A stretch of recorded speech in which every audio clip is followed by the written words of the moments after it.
Oh! An extra strength placebex? Oh, I know exactly what I need to get here. It'll go perfectly well next to my bone broth. If you are a regular of the channel, you will probably know that it is the standard to let the introductory scene, if there is one, play out. And starting here from a relatively simple, albeit popping, visual medium of the main menu to that scene, there is something exceptional in it. While not only quite abnormal, in that it has two things that I'll be focusing on in particular, both of them part and parcel of aesthetic above all. One, in the visual, in that everything is bold, high contrast, heavily outlined, and surrealistic, flowing from one to another, conveying the intermodality, interconnectedness, and psycho-constructivism of the presentation and the art direction that is going to follow. Delicious.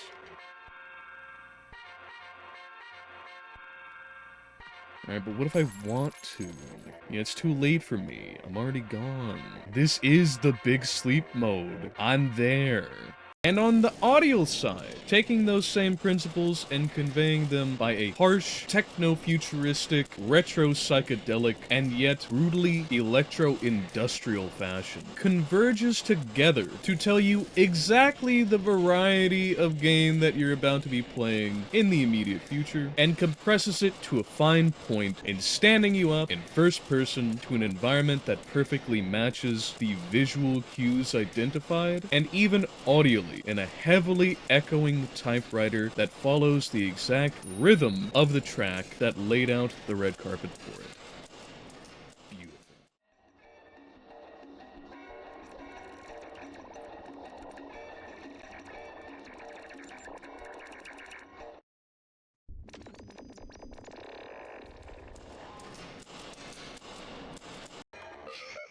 Oh, you. Only if you use encryption, sweetie. Yeah, I got that steganography to keep me safe. Coming to think of it, I appreciate that they legitimately do set these people out, who have no intentional purpose as being empty suits. Visual commentary at its finest. Dig the ride with the egg inside. I guess that goes out to Egg. Let me tell you. I gotta say that I really do appreciate the environmental noise objects that add to the scene. You don't see this in very many games, admittedly, but where I can go across the bridge and quit fucking off, they've got the obvious spy music. I can then come over here and be availed by street jazz to give more of an out-in-the-open urban vibe. Or come over here for a somewhat more industrial experience, pairing nicely with the exact kind of commercial environment that this is meant to represent. Or I can, of course, finish the entire experience with a nice little plate of fish and chips. And when you've got this all in the most ridiculous environment that one can manage, it adds a certain density to the entire deployment of the art direction and the ideas that underline it that I think could really be taken to heart by just about everybody, even if not to this extremity of contrast. Alright, what's up? Yeah, Take go this ahead. degausser. Use it to scramble 3 carrier frequency pigeons. Okay, Hit okay. each pigeon 3 times in order to degauss it. Alright, let's see, where we at? I know there's a pigeon over there, at least. Can I use this on anything else? Oh, that's so goofy. Did that knock them over properly? Yeah, I guess so! Whoa, you crazy. Yeah, I don't think I'm gonna give this back. Oh, that's actually quite well done reflection. Oh, man! I didn't even notice the skybox. Even in a game like this, as silly and goofy and relatively low-fidelity visuals as we have here, still, you can have some mighty impressive imagery just by taking advantage of the layering of your distances and the inclusion of little details, like reflections. This scene alone, had you no idea what the rest of the game was about and like, could very easily actually be taken as quite a significant piece of style in a more dark sci-fi kind of experience. That it was replicated in literally the exact opposite contexts of being a completely Coco Bananas kind of genre speaks to the universality of aesthetic competence and the heights to which not just heights, but the way that it's all panoramically put together can accommodate it. Nice try. Yeah, I think it was! While this is, of course, a neat little side mission that we are doing here, having this little replicant detector, as they might call it, this is a very cool piece of game development in that, not only when you activate it, does it effectively take a screenshot of whatever frame it is rendering at the time of activation, but then at the bottom here, it prints out whatever is within the parameters that they have set for detection, and then also if it is a particular kind of object, what that object is, and within that frame, transforms or re-renders the object itself and bakes that into the output image. You know what, buddy? I might have a solution for you. It's playing at the parallax. Right over there.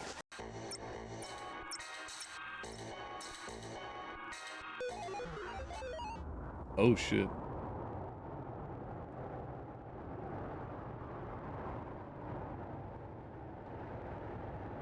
Call that capture cola. Well, at least I'm prepared to paddle. Better believe, it's the crust that you must not refuse! The big slice is coming for you! We're all going to the big pizza cabin in the sky. That includes you. That's that smile telling me to stay a while. But it is the supreme by which I ream.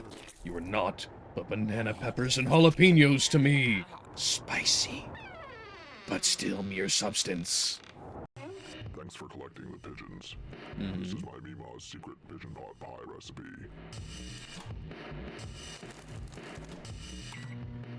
Please wait while they bake. Alright. Alright.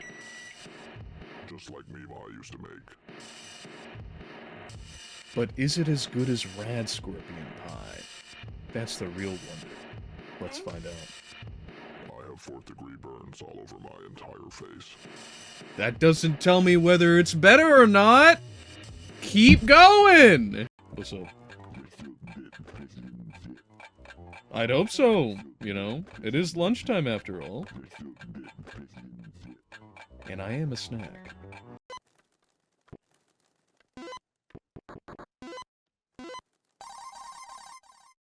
Page complete. I'm pretty sure that's how they beat COVID, too. Fucking security cameras on break. Oh, you know, we all need our sickies every now and then. I don't blame you a bit. Oh, shit. I've entered the Matrix! And there's not even government agents or women here! Ah! Brain flakes? Comrade Crunch. Stays communist even in milk of capitalist pigs. What do we got here? Ingredients. Haunted wheat meal. Imitation sugar substitute. Goat flour. Honey nut data clusters. Kookaburra oil. Dogfoodium. Munching squares. Lascellulus dentures. Ultrasound gel. Cold lava TM. Asbestos. Canned laughter. Hex color F0000. Melted popsicle sticks. Butterworth filter. Shark skeleton extract. Smoking clover. And guano as the preservative.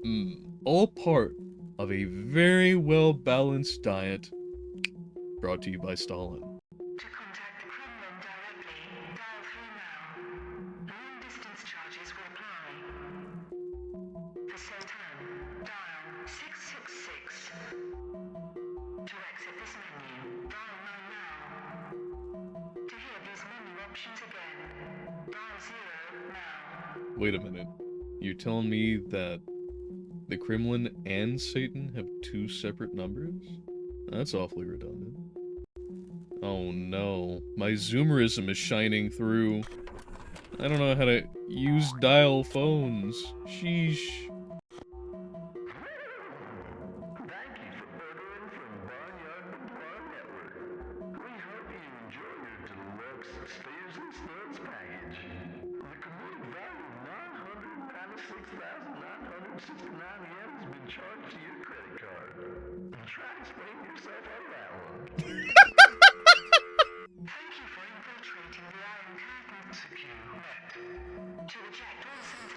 Oh, this whole game is a donkey show. Ice alarm and fire alarm? Fucking commies really do know how to spring for shit. So I'll have to see what our ice alarm does. Oh, I see. Very warming. What about the fire alarm? Sorry, did you have something to say about it?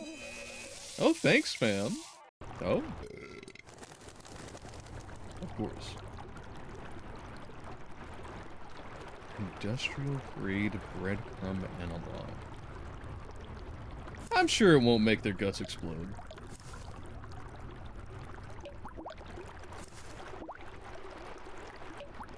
This is strangely peaceful. Welcome back. Never mind. Benefit. Oh, sure. Yes, absolutely. Okay, what do we got here? Oh. Oh no. You've already given me the holy stick. You're going to turn me to the glass that makes me pass? Alright.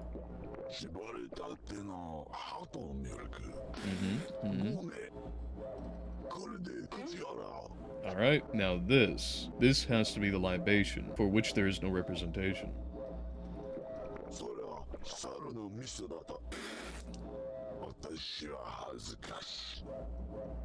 All I have to say, my friend, is dishonor on you. Dishonor on your couch. Dishonor on your cow. Alright, what have we here? Hard decision. After being given every kind of animal product from our delightful street purveyor of food and drink, we have an option of fruit, drink, missing item, virus, or meds. I'm hoping I can get both the missing item and meds. You know, I think I'll go with the first. Excellent. Excellent. Alright, now can we get the meds? What have we here? Oh, more Placebex. Could take a whole bottle of that. Space madness, melting skeleton syndrome, hepatitis C++. Worthy trade-offs, I think. Finally, let's do virus. That's healthy, right? That'll go very well, very nicely with the hepatitis C++. Alright. Oh. Oh. Artificially flavored mayonnaise beverage. Yolks on you.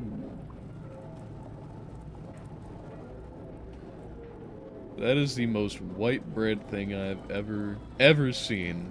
And naturally, it would be called the Emperor's Choice. Let's get Julian up on this bitch.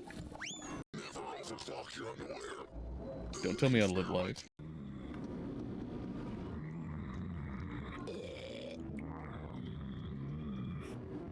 Oh, I thought it was a cup of tea, but it's just a lighter floating in cyberspace or something. Ce n'est pas tea. What have we here? Yo. Used sandwich. How used are we talking? Live centipede or dill cigarettes? We'll start with coffee too. 200% more fluorocarbons? Oh, exactly what I needed. I'll never need to see a dentist again. Where'd it go? Did I eat the whole can? Goes to show just how strong that fluorocarbon is. Auto lighting dill flavor infratoxic. Okay. Marital aid. I'm glad to know they're seedless. Good for the lungs, good for the teeth, now good for the belly. That's trustworthy. I hope I get to eat these as well. Fluffy, cotton, crunchy, delicious. Yep. Fucking knew it.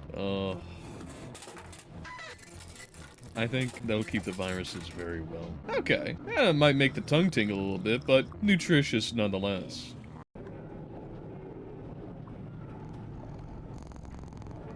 Appropriate. Always pet the crows. They are our friends. Hey everyone, look at me. I'm inside of a computer. Yes. Terabytes. Yes. People always ask me, hey, what do you carry around in that bindle of yours? Gay And I frog tell them, juice. well, it's just filled full of bytes and bits, nibbles, and... See? You know, this bindle's really just full of human bones. Yeah, no difference. Hey, look at me. I'm in the internet. I am the Matrix. Oh, you know, don't mind me. I'm just surfing the information superhighway. I can see forever through space and time. I always get motion sick in cyberspace. Let me paint you a picture. You know, when I was a kid, they used to call me Winter Mute, because I was always cold and I never used to say anything. I need a cutie. I'm in God mode now. I laugh. We all laugh. We all find this ridiculous. But give it 20 years, and the next set of generations after Alpha will be like this. It is incomparably disconcerting to know that these supposed creatures have humanoid skeletal structures inside, but specifically that they don't have a skull all the way around. It's just a faceplate. You can walk up to them and press them because they've got a soft spot all the way around. One small move, one improperly placed wet floor sign, and entire civilizations are out like a light. What this flag represents, I could see becoming a reality given enough time. God bless Super Earth. Why, you're a renegade, Polyblank. A loose cannon. When I said retire, I didn't mean retirement. I meant dead meat. I'm afraid I'm gonna have to ask for your badge. Oh, that's tough. And your gun. And Are you your sure? other gun. Okay, but only because you asked Your other nicely. badge. You're kind of pushing it. Your badge gun. Okay, fine, alright. You're calling me out here. Okay. Well, I'll just go fuck myself then.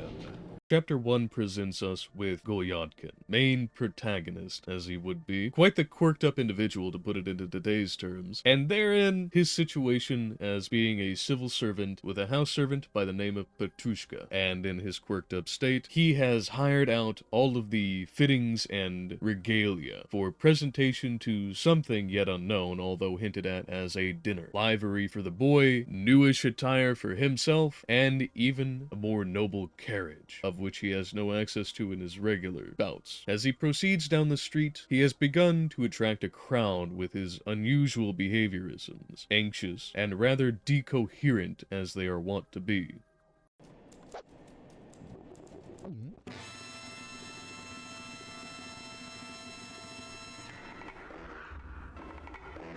Given that we just got a prescription to get here, into the mission itself, and the guy that gave it to us just decided to get sloshed and fall under the table, it makes me wonder, given that those pills were most conspicuously and delightfully produced by Raytheon, in this setting, that any significant intoxicant in the right dose will send you into an espionage mission? Because if so, sign me the fuck up. I am in. Proceeding towards Nevsky Prospect, he's met by two junior officers to him, passing by on the street in their own business. There his anxiety shows in full force. He is paralyzed and retreats into himself, unable to commit to any kind of interaction with or without them, and in so doing, proceeds with an awkward greetings and hasty movement past. Even worse for him yet, he encounters one of his seniors by the name of Andre, where this repeats, save for with even more awkwardness. And finally, he decides to go see his doctor for whom he just recently got acquainted, and there upon the stairs finds himself in a state of near panic before steeling himself and preparing to enter, unannounced, and only for the fact that someone below him is soon on the stairs at his heels. I interest you in a stick of gum. Yeah, sure.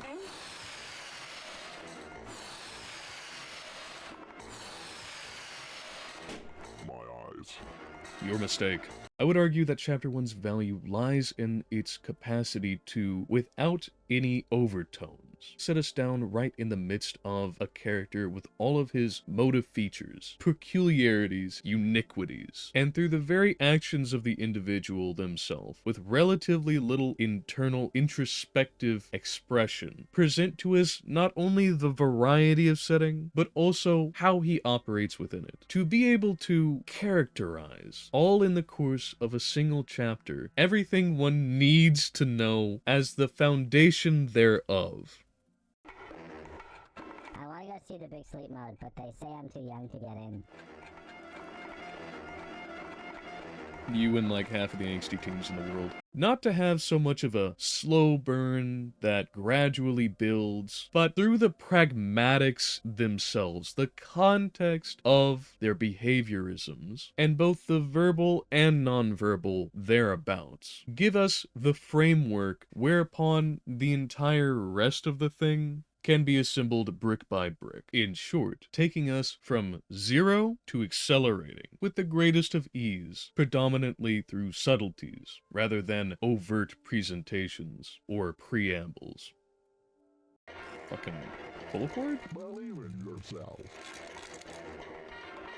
Well, what if I don't want to? Best friends forever. Are you sure about that? I know where you sleep at night. Yeah, that'll probably settle it. Learning is fun. Yeah, especially whenever it's about the one who knows where I sleep. love to learn. Alright, okay. I love you. Not like that. Oh, shit. Well, being that you know where I sleep, Puppy dogs and sugar cane. the things that make the economy go round. Yourself. You know, with that set of messages, I think I will. In Chapter 2, Golyadkin finally enters the office of Christian Ivanovich, unannounced and unanticipated. Herein, Christian begins the customary greetings and habits for such a visitor, and Golyadkin begins his part by making a faux pas, followed by a series of 2 more faux pas, which immediately sets the pretense. After that's resolved, he derails from the norms fully by entering into an anxious fit about his incapacity to positively express himself. Christian, being a busy man, dismissing and concluding Golyadkin, whereupon he makes the hypnotically unusual move of leaping to his feet and clasping Christian on the hand. After this little social magic trick has been done, Christian is transfixed by the unusual and oppressive episode that he enters into, Golyadkin launching into his woes of self-doubt, followed with not a little irritation towards his doctor, where at the end of it, he goes from depression to the buddings of mania. Wilhelm scream.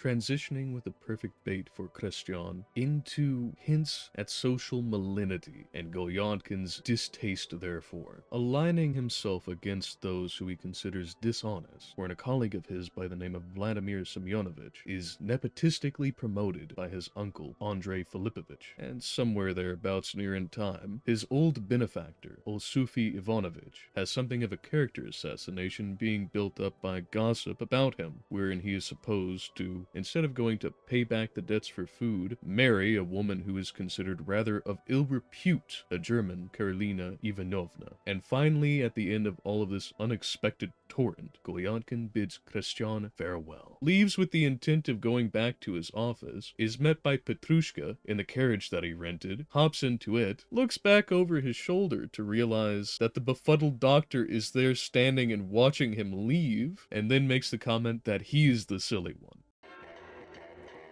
Swan infestation. At the thermo-optics? Must be a black swan infestation then.